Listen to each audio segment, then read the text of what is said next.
Bonjour, je suis Benasser Wissam, je suis technicien réseau helpdesk chez Adamtech et aujourd'hui on se retrouve pour les imprimantes. C'est parti. Alors les imprimantes dans le temps, elles sont passées par deux systèmes de connectique assez généralisés. Donc on avait le port LPT, comme vous pouvez voir. Donc c'était un port qui était très utile à l'époque parce qu'on n'avait pas vraiment de solution pour la connectique. Donc aujourd'hui il est obsolète parce qu'il a été remplacé par le port USB.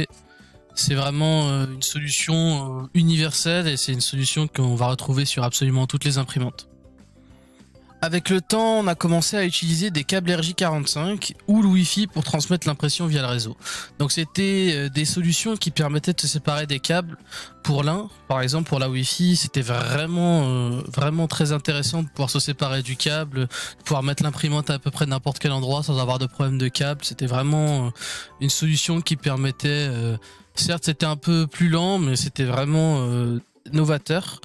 Et ensuite, on a commencé à utiliser des câbles RJ45 et ça a fluidifié la transmission de fichiers pour l'imprimante et ça permettait d'imprimer plus vite. On est passé par plusieurs solutions pour l'encre, comme par exemple, vous pouvez voir l'encre liquide. Donc c'est une solution qui est encore utilisée aujourd'hui. C'est une solution qui permet d'avoir une impression rapide.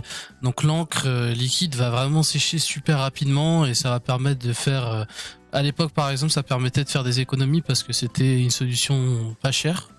Aujourd'hui le problème c'est que on a la solution laser qui va venir détrôner la solution liquide parce qu'on va avoir sur le long terme un résultat qui va être plus intéressant économiquement parlant et aussi sur le papier, donc ça va durer plus dans le temps. Alors les imprimantes, elles ont des aspects différents selon l'utilisation. C'est-à-dire que pour des petits bureaux, on va avoir une imprimante vraiment petite qui va permettre d'imprimer lentement, mais qui va être efficace pour un petit nombre de personnes. Ensuite, dépendant de l'utilisation, comme je vous ai dit, pour un grand bureau, on va privilégier plusieurs imprimantes, plusieurs grandes imprimantes.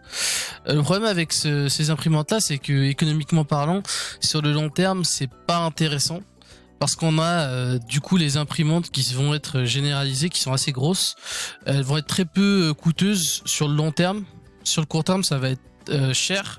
Mais sur le long terme, ça va nous permettre d'avoir, économiquement parlant, la meilleure solution et d'avoir pour un bureau une impression rapide et contrôlée. Merci d'avoir suivi la vidéo.